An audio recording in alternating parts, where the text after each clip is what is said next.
Well, ladies and gentlemen, welcome back to the podcast. I'm your host, Robert Smith. Today's guest, man, we got a good one for you today. Today's guest is a high-flying daredevil who has basically made a career as a complete lunatic. No, really, check this out. His show set to a rock and roll soundtrack. This guy juggles fire, does insane stunts, including diving 6 stories into a small airbag waiting for him on the ground below. He does it all for your entertainment pleasure. Ladies and gentlemen, Shane Hansen is with us. Shane, welcome to the show. Yes, thank you so much for having me. Well, I'm glad we finally got you on. I know a couple years ago when we were doing the podcast, we had talked briefly about trying to get you on, and the scheduling kind of never worked out. And now we got you. And I'm excited because so much of the old podcast that we were doing was about telling our industry's pandemic story. I don't give a crap about the pandemic anymore. We're done. We're moving on, and we're talking about the great things about the fair industry. You are one of them, my man. Give Thank everyone a you. quick rundown, if you would. What can they expect when they come see your show?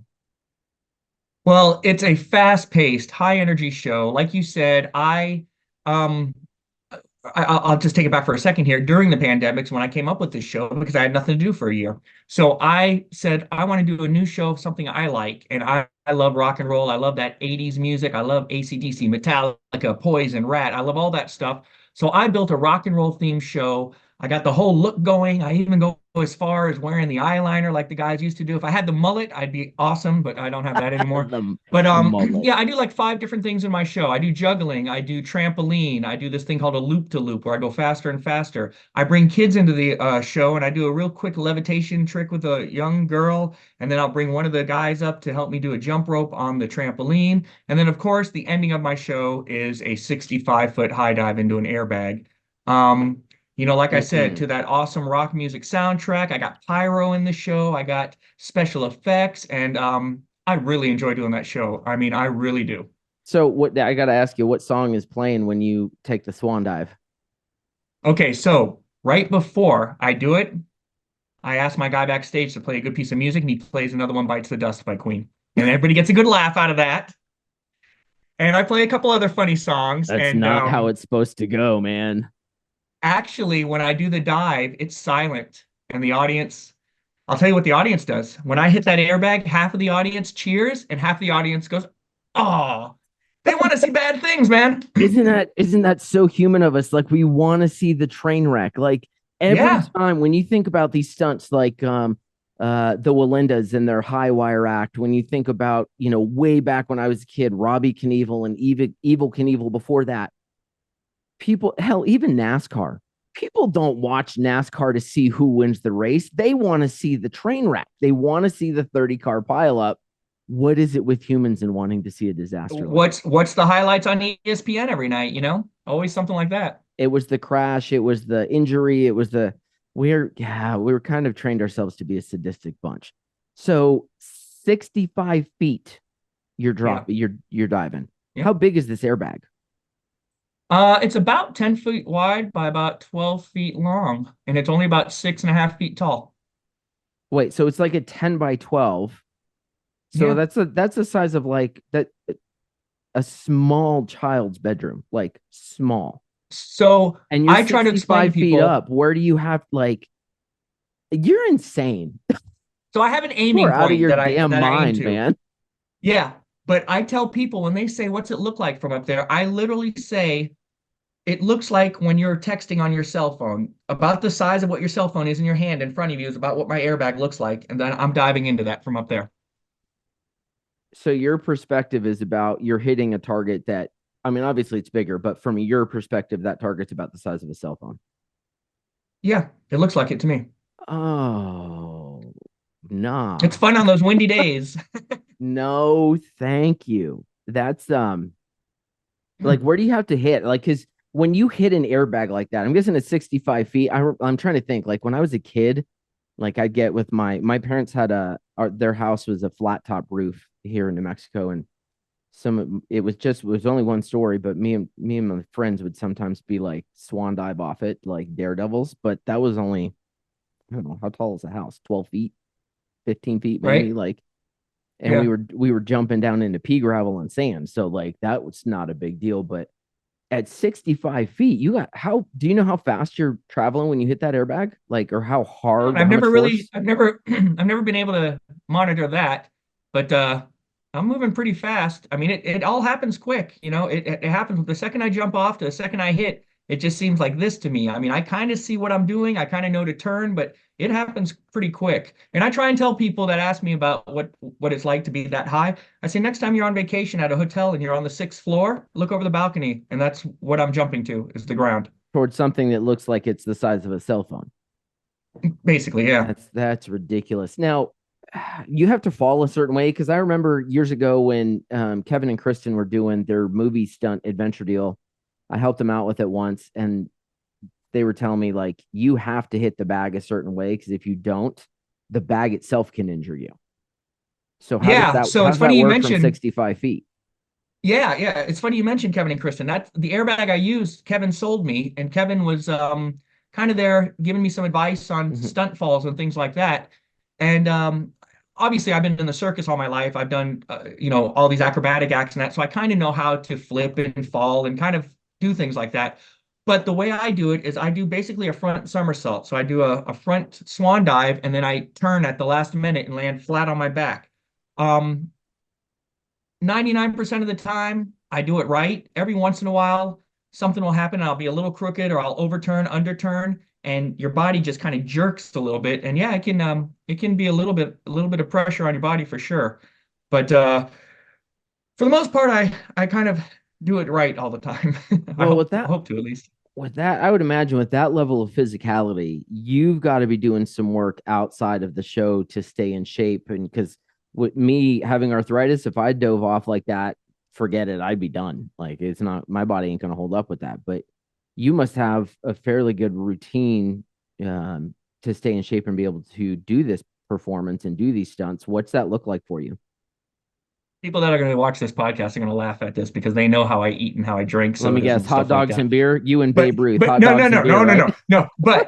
But no, I now that I'm getting older, I'm going to be 50 in February. I'm kind of on vitamins and I kind of ice myself down in that aches and pains. In all honesty, I'm not a workout guy. I'll go to the gym once in a while. I'm more of a sports guy. I like to go shoot hoops. I like to do this.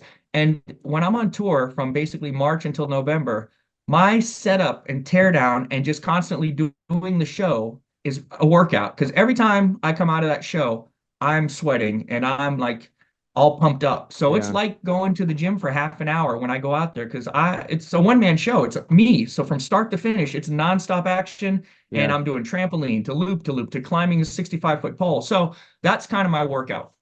Wow.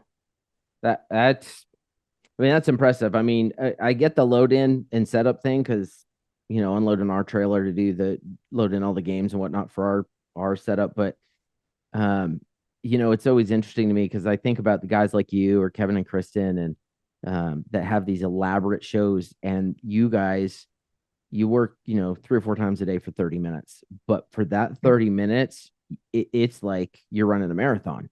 Whereas with me, I work for 3 hours at load in and 3 hours at load out. And then the rest of the time I'm just standing around. So I got it kind of easy. I Yeah. don't know. I admire that you guys are able to keep up with that kind of physicality and that kind of schedule. Um, Speaking of schedule, how many fairs are you typically doing? And like, what are you looking at for 24? Right now, I mean, I have for those that don't know out there, I have two shows, and you know that I have that Right. Agri Puppets, which is that agricultural educational kids show that I have a buddy of mine run. But my show last year, I did 24 fairs with the Rock-n-Circus, and I did another 10. No, I did more, 10, 11 with Agri Puppets. So I was right around 35 events last year, Wow. basically starting in March, going all the way to November. And you know how it is. 35 is a pretty good number because most fairs are at least 5 days to a week long. So, Right. and the fair season's basically that, really, it's basically the summertime. So you're really cramming in a lot of work. Last year, I had a lot of, do 3 shows on Sunday, tear down the show by myself, which takes me 4 hours, drive through the night, get to the fair the next day, set up, which takes me 8 hours, and then do a show 7 o'clock that night. I did Yeah. a few of those last year just to make it to each event. Yeah. And like I said, you know how it is because there's so many events jammed in a small period of time in the fair industry. Oh yeah, there's some with the where the turnaround is, you're telling them, hey, we need to get this truck moved because I got to be able to pull my trailer in and load and get out of here Yep. before midnight so that I can be ready to open, by 8 a.m., 9 a.m. Tuesday morning or whatnot. But I've got, I don't know, Yeah. 500 miles between 600 miles between here and there. That can Yep. definitely be a challenge. What made you choose fairs, man? I mean, you're a super talented guy. You could do a whole bunch of different things and you chose fairs. So here's a great story about the fairs. I got a couple of dumb luck stories that I'll tell you today. The fairs being one of them. So in 1999, I got married, and my wife and I, she was did trapeze and a cloud swing act, which is similar to like a swing and trapeze. And so we came up with our show, which we did acrobatic roller skating. She did her aerial act, and I did my juggling act. And we were doing circuses. We were on a circus tour because that's what we did all growing up, and that's what we knew. We actually did Royal Caribbean Cruise Lines also and some corporate things. So we did that. We were going to do a circus date up in New Hampshire. And on the way back to New York, we stopped in the Spencer Fair. Shout out to Spencer Fair, my first fair ever in Massachusetts. And we were just visiting friends of ours, David and Kathy Haynes, who did an illusion show that we met that year actually doing a circus. And when we got there, the fair manager said that their show that they had hired backed out of them last minute. And if what did we do? And I told them, well, we do these circus acts, and they're like, well, we want to hire you to do shows here. And we're like, well, we don't know how to do shows. We know how to do acts, but we don't have a show per se, like sound and lighting and backdrops and like a way to transition changing costumes from one act to the other. And she was so cool. She said, just do it. You'll figure it out. And they gave us a little microphone with a little loudspeaker. I had a one speaker out there for music, and we did what we could. And she loved it. And we ended up doing 7 years in a row at that fair. And from that day in 1999, I started learning about the fair industry, and I started slowly over the years. And you've seen me over the years, the different things I've done. I started with a 10-foot backdrop and a little ring curb to a 20-foot backdrop with a bigger ring curb to now a 50-foot.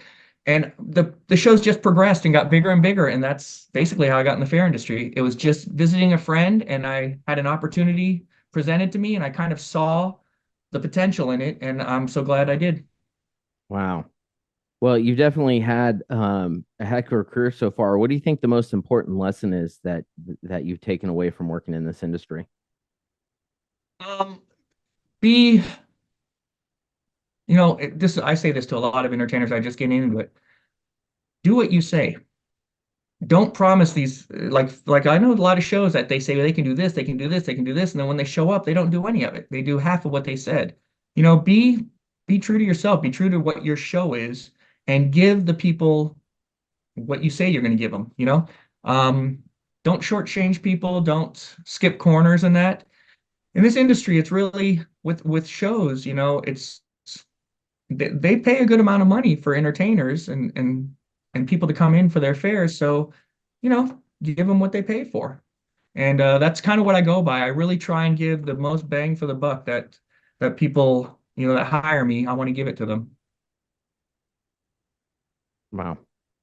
It's definitely a good lesson. I mean, you definitely want to I like to say you under promise and over deliver. Absolutely. And we've got so many good people in this industry and so many good acts that are tucked away in different areas of the industry. And along the way, we all face some different challenges. I mean, just being on the road away from family, that can be difficult enough. But there's more to your story than just being a great performer in the fair industry.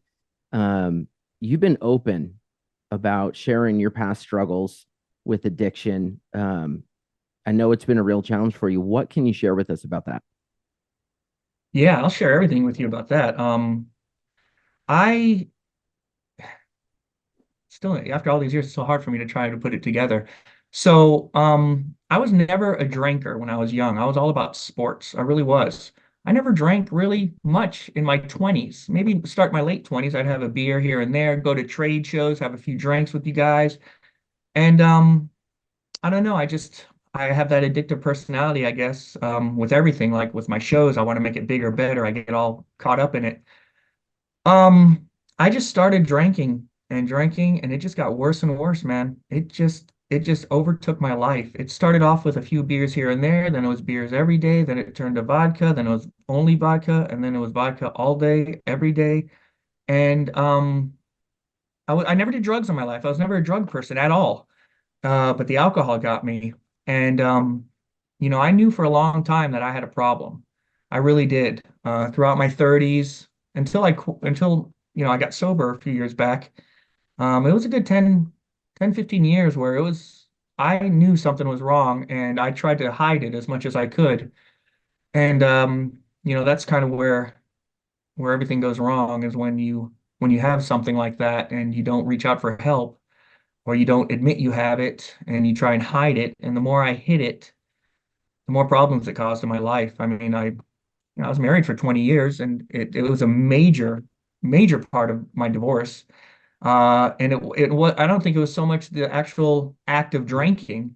I think it was what it made me become. I was a different person. I was angry. I was short-tempered. I was bitter. I was just a different, it's not who I am now and who I was before I drank. That drinking just overtook my whole personality and my whole way of life. It's a very um it's a very horrible thing when the first thing you think about in the morning is how to get alcohol, and the last thing you think about at night is how to get alcohol, and it consumes your mind, and that's all you think about. And it just, I'd have little bottles hidden here and hidden there, trying to hide it.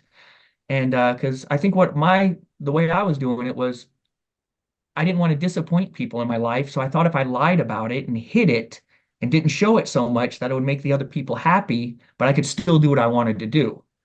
And I look back now and I almost laugh. It's not a funny thing to laugh about, but I do laugh at it because I can just look back at pictures and I can know that I was drunk that day or I was just all out of sorts.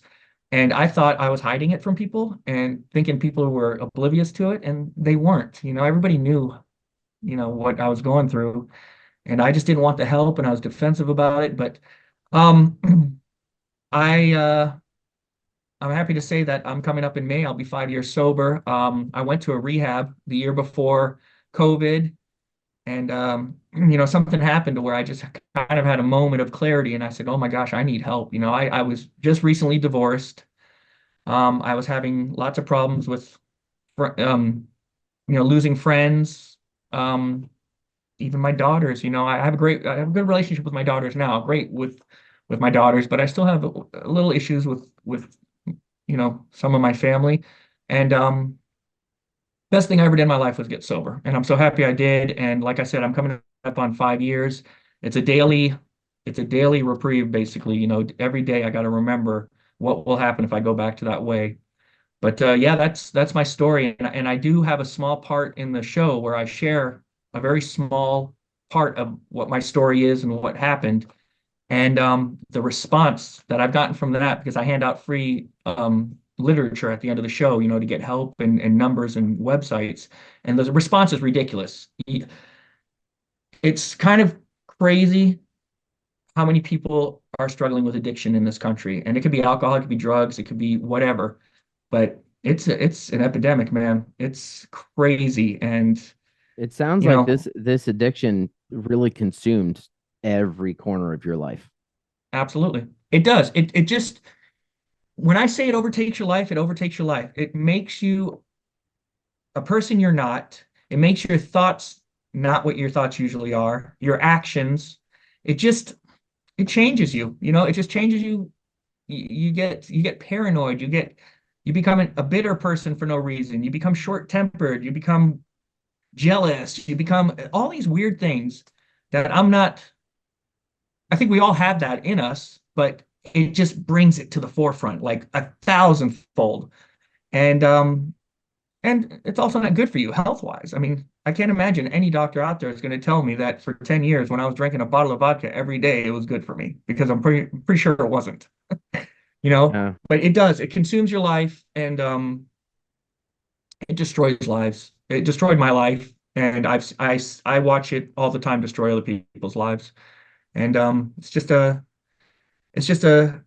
sad thing, and it was something. I'm one of many, many millions of people that this happens to, Yeah. and Did I you have just did you you find know, that there was a lot of shame? Did you have shame on the kind of as you started the recovery or even in the middle of it that you talked about wanting to hide it from people, so yeah. So I had the shame when I was in it. I was very protective of it and defensive. Like if somebody would say like, "Hey, have you been drinking today?" and I've obviously been drinking, I would lie for no reason. Oh no, what? No, no, I just I was eating some garlic and I must smell or something like that. And yeah. so I was very defensive, very like protective of my alcoholism. I wanted to portray this image of Shane Hansen that everybody kind of saw that didn't really know me. And a lot of people, when all of this came out, they were like, "We had no clue." And I was like, "Well, I guess I hid it pretty okay for certain people, but the people close to you, you can't hide that stuff." But when I went into rehab, I made a choice that the day I went in, that I said, I'm not going to hide this. I'm not going to lie where I'm at. I'm going to be open and just say, I have a problem and I'm trying to get better and I'm trying to do the right thing.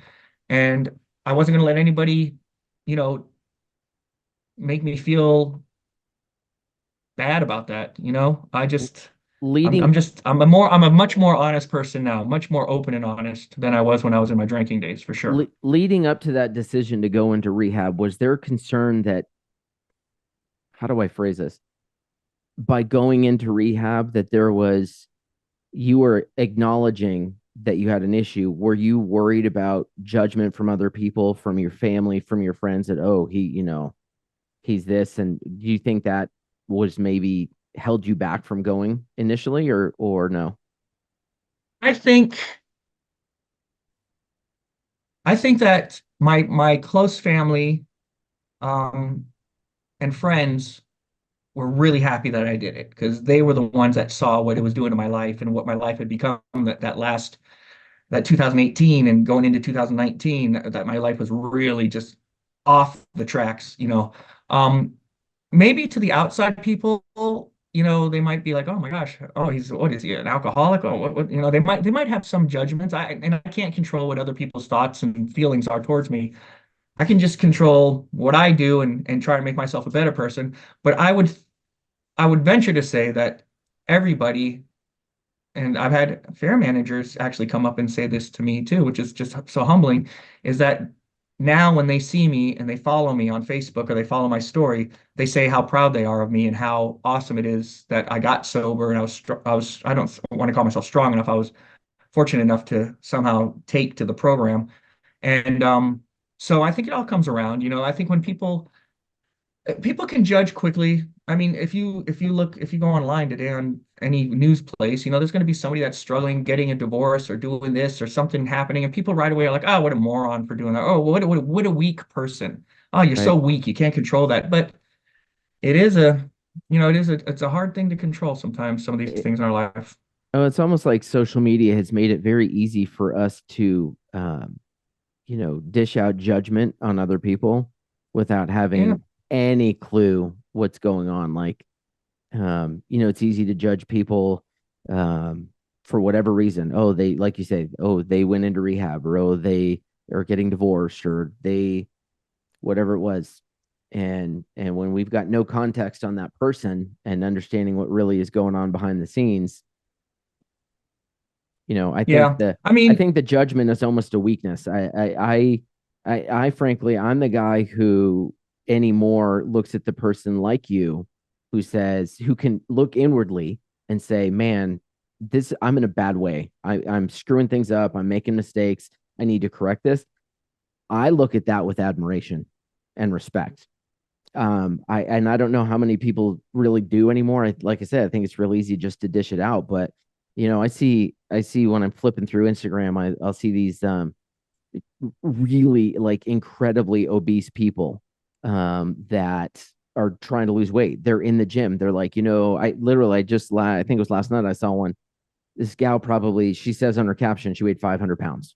Like, that's Mhm. you're gonna die. Like you are in crazy bad shape. And her doctor's like, well, no, no, no, you just need surgery. And she was like, no, I'm not going that route. And she went to work.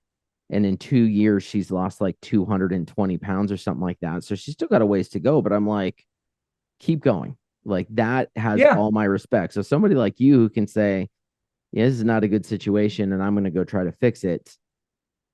All respect to that. Well, I really do appreciate that. Yeah, you're right about like the social media and everything. And I'll tell you what I've learned. One of the things I've learned is over these few years is there really is like anytime I see anything on news or whatever, there's two sides to every story, man. There's that side, this side, and usually what's right, and it's in the middle somewhere. So, after going through my personal things in my life, I always want to give people the benefit of the doubt because, there is two sides to every story. It's very rare that one person is 100% wrong in whatever situation. Yep. Yep. I actually when I see people lashing out online now for no reason whatsoever, I actually respond with empathy and wondering what is it that's going on in that person's life that's causing them to lash out with judgment or to behave the way they are. And you know, what else? What else can you do? I think we're in a society right now that's sorely lacking in empathy. Yeah. I was a prime example of somebody that did that. I would get into the political fights. I would get into the stupid fights on Facebook and now I don't do that anymore. It's been years. I really don't watch the news much anymore. So I don't really know too much what's going on in the world because, it's just always bad news. And there's so much good that happens in the world, but that doesn't sell.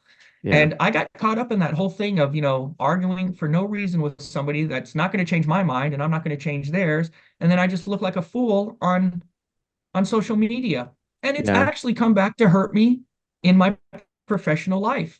yeah, I've gotten some comments about people like, well, you got these viewpoints and we don't want to share these with our fairgoers maybe and I look and in the start I was like, well, wait a minute, and then I look back and I go like, yeah, I do look kind of like an idiot how I'm talking right. and not that I'm changing for anybody else, but that's the whole thing is I wanted to change for myself and I just got myself out of that and you're right, everybody is so quick to judgment and For negativity on sure. Facebook nowadays. For So sure. Oh, and early on in my career, I did the same thing because I was just so I mean, I don't want to say I love politics. I love US history. And therefore that naturally transitions into our political system. And online 10 or 15 years ago, man, I was a hothead. I yeah. would chase down these arguments to have, and I'm like, Yeah. did I change anyone's mind? No. No, it's the Years later, thing. is that still out there forever that if somebody goes and sees it and they go, wait a minute, Robert said that? They don't care that it's 15 years old. If I said something stupid and as somebody who's generally more conservative leaning, you cannot win. And here's why. Because if you have a fair manager who sees that and they're more left of center, there's a higher odds that they get offended and go, I don't want them at my fair. If you're dealing with a fair manager who's more conservative, even if they agree with your viewpoints, they're probably not going to have you at their fair because they don't want the drama at their fair. So it just nobody wins. And it was Yes. brought to my attention probably, I don't know, 8 or 9 years ago, maybe 10 years ago by now. It's a very good friend of mine said, just FYI, I was talking to a fair manager. I won't say who, and they asked, is he always that political even in person about me? And I was like, oh, I better dial that back. And Yeah. now I'm just like, now, I mean, my Facebook page now is almost entirely business. Like I hardly put anything Yeah. personal. I put nothing. It's like, here's what I do. And I don't know, being a Gen Xer, I grew up without all of this stuff. And so I'm perfectly Yeah. fine living my life just like a normal life without having to put everything out. I do kind of feel bad for the youngsters who are coming up in the world, who know nothing except for TikTok and Yeah. Facebook and Snapchat. That's their whole life. And, their judgment about who they are as a person is based on likes and followers and retweets and whatnot. And I think that's really sad. But speaking of the It youngsters, is. It is, and like just to say real quick on that social media stuff, yeah, whoever invented the screenshot, I'd like to have a real word with them because Dude, you and sometimes I the are things you both say of can live forever, and it's you and not I are of fair. I the don't like age. that. You aren't you glad when we were in our 20s it Dude, wasn't around because oh, no, Gen X I and just told a I just told a friend the other day, I said, thank God we didn't have video phones when we were in our 20s oh man. because of the dumb things we did. Yeah, Gen X, like we want to sit back like we're the responsible ones, like the boomers destroyed the economy, the millennials and the Gen Zers, blah, blah, blah. But listen, we probably did more dumb crap than all of them combined. There's no video evidence of it. God. Thank God for that. But anyhow, I was gonna say, speaking of the youngsters, like you've clearly gone through it. We've both had some experiences in our lives. What's something that adult Shane would tell 9-year-old Shane if you had the opportunity? I mean, you know, just to really to be maybe nicer to people, maybe help people some more, not be so selfish. I think I definitely had a very selfish streak. It was kind of all about me growing up. I mean, I wasn't a horrible person. I don't think I was, but I mean, I definitely the world kind of revolved around me when I was growing up. Like it was what I wanted, and not even growing up, recent years. It's like, what do I want? What do I need? In the fair industry, I want all of them. I want every fair. Oh, that circus got a fair. Why did I get that fair? Now I just have a different outlook. I really do. I've been blessed to have a good career in this fair industry, and now I kind of try and help my friends get work. We all go to these trade like me and you, we go to trade shows and that. And it wasn't too long ago you walked up to me and you were asking about, hey, do you might have these dates available? And we all help each other out. Yeah. And I think just to be, less selfish and more helping to other people, because it goes back to what you said now, like with the world the way it is now. It's ugly, man. There's so much ugliness out there and there's so much nastiness out there. It's like we do need to kind of bond together and just kind of help each other out, and help your fellow out in the industry or in whatever it is, try and make them better because making other people better is going to end up making you better. It Yeah, really especially with is. I feel like that is for guys like you and me and the older veterans in the industry as we do get the younger acts that come in, younger service members that show up. I think it's important that we play a role in mentoring them and kind of helping them understand how things got to roll in the industry and where things there's some room for improvement that maybe they can help improve.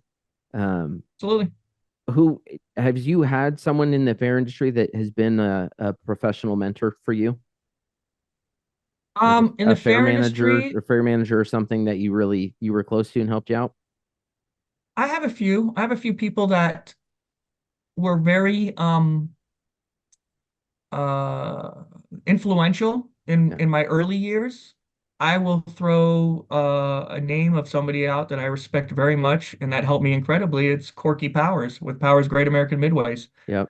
Early in my career, him and Debbie, his wife, I, Yep. I think they may have liked our show, but I think they liked my ex-wife Alicia and myself. I think they liked us very much personally, and they really helped us get started by they hired us to work with their carnival as a show, and they also referred us to many fairs, and that kind of got our foothold going and get us out there on the fair circuit. And there's definitely quite a few people that have helped me along the way. I mean, I'll say with Artists and Attractions, Bobby McLam, who owns that company, he took us on early and he helped me out in many different aspects.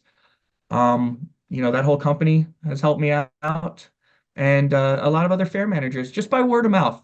Just and you know this as well as anybody else. It's not so much my personal feeling is business is business in this industry, but it's the personal relationships you have. And if Absolutely. that's a fair manager, a carnival owner, an agency, other acts. I mean, I work close with other acts that are similar to mine, and we basically call each other all the time, like, hey, I can't do this date. Can you do it? And we swap each other out at fairs, and it just rather than keep everything secretive into yourself, if you do that, you might get something back out of that also for yourself. So I have a few. There's quite a few people out there that have kind of helped me along the way, and I'm very appreciative to them and everybody else. Yeah, fantastic. Well, we've been going here for a little bit. We're just about to time, but I want to finish up just like I did in the original run of episodes with some speed round questions. So I've got 5 or 6 questions here for you. Oh, he's getting warmed Okay. up, ready to go. I ask a question. You give me your best answer. Speed round. Shane Hansen, are you ready? Yes. Question one. You can sit and have coffee with any celebrity. Who would it be? Ooh, I'm gonna go with James Hetfield, a lead singer and guitarist of Metallica, my Yep. favorite band, and I would love to just talk to him because he has gone through the addiction path himself, Yep. and he came out on top, and he's very successful. So that's just a person I would like to talk to. Awesome. Star Wars or Star Trek? Not a fan of either in any way, but I will just Fair enough. go with I'll just go with stars. Star Wars. So, well, maybe then I should say, what is it, DC or Marvel? Like, what's your thing? I'm like my favorite superhero movie is Iron Man, so I don't even know who that is with. Is that DC or Marvel? I don't even I don't know. know. It's Iron Yeah, Man. I'm not one of those sci-fi guys. Nice. Do you prefer a phone call or a text message? Either, really. I mean, really. In all honesty, I like texting. We all do that, but every once in a while it's nice to actually talk to somebody in person. Nice. Is it wrong for vegetarians to eat animal crackers? Um, no, it's not. I'm just gonna Such say a no, it's not. stupid question. All right, but this one we're going to shift from a stupid question to one that could be potentially dangerous and even career threatening. Oh boy. Fill in the blank. Taylor Swift is An incredibly smart businesswoman. okay. Fair enough. Shane, where can folks who want to learn more about you and the Rock-n-Circus and your agri puppets, where can they track you down? Rock-n-Circus, you can hit me up on my new website, Rock-n-Circus, ROCK, the letter N, CIRCUS. Agripuppets, same thing, all one word, ARGIPUPPETS.com. Facebook, I have all my links to it. I haven't done much on Facebook or Instagram lately because it's the off season, but once my season gets going, I basically update it every day. I actually wear a GoPro on my head and do live dive shots, and people can kind of see what I see from my viewpoint. So Yeah, that's I've about seen some it. of your videos of that dive, man. You're something else. You are out of your mind. Shane, thanks for So being with. so Yep. so can I answer or just tell you one real quick story? Because this is the Yeah, story if I you want to got tell you. something to add, go for it, man. People ask me all the time, and I'm going to make it quick. How did you get to do that high dive? And here's the story behind the high dive. Before I did the Rock-n-Circus, I had another show called Circus Shane. After my divorce, I was trying it out at the trade shows before COVID in 2019. The show was going nowhere. It was more of a kid show with a little juggling, a little trampoline. That was it. So one of my fairs in Virginia comes up to me that I've done in a long time, asks, what's this new show you got? So I showed him the poster and all that in the trade show, and I could tell not interested. Was kind of like, okay, yeah, that looks good. We'll talk about it. Going nowhere with this new show. So then I said, well, wait a minute. I go, come back, come back. I said, I don't have the video here and I don't have the pictures because I didn't have time to do it. But I do a 65-foot high dive into an airbag at the end of the show. He goes, really? I go, absolutely. He goes, send me a contract. I go, not a problem. He Just like walked that. away. I turned to Danielle, who's my girlfriend, not my fiance, and I said, well, I just lied to a guy, so now I got to do a 65-foot high dive. I lied. I've never done that in my life. I didn't own Are the you equipment, kidding? nothing. Like I lied. it wasn't in progress. You It just was made a it up. complete lie about, and I'm not teaching the kids good things here, but I just lied and I thought of it on the spot. What would be like a cool thing? And I was like, oh, high dive. And he bought it. And No. that's how the whole high dive show came about because I actually built it, did it, and now it's what I'm known for. You gotta be That's the kidding me. story, man. Man, when you said earlier that you wanted to talk about that, I was like, what? Okay, there's going to be a good story behind this, but to have just bald-faced lie to a fair manager, and that was there a point when you finally built the tower after that lie that you got up on top of it the first time and you went, oh, I shouldn't have said that. I, oh, dude, I thought I made the biggest mistake. And then I just slowly went higher and higher, and I got to where I'm at now, and everything's cool. But let me tell you in the start there, it was I was up like 15 feet and I was like, what am I? Another one. I'm scared of heights. Oh my God. He lies about a 65-foot tower and he's scared of heights. And now he dives off a 65-foot tower, but he's still scared of heights. All the kids out there, do not lie. Yeah, don't. Yeah. It actually kind of worked out well for my career. Boy, that could have been the most epic backfire for you, though. Oh Wow. my gosh, I thought it was. That's a great story. I'm gonna clip that. We're gonna put that one on as a short video segment for Cool. sure. Cause that's cool. Like you Yep. lied to make your Yep. career At happen. a trade show. I bold-faced lied, and I told the guy about it after, and he laughed about it. Wow. What fair was that? Do you remember? Rockingham County Fair in West Virginia. Virginia. There we go. Yep. So there's a story there with Rockingham. If I ever have him on the show, we'll have to ask. All right, man. It's been good talking with you today. Thank you for being on the show. Ladies and gentlemen, I'm glad you could be with us today on the Fair Game Podcast. We'll see you next week. Bye-bye.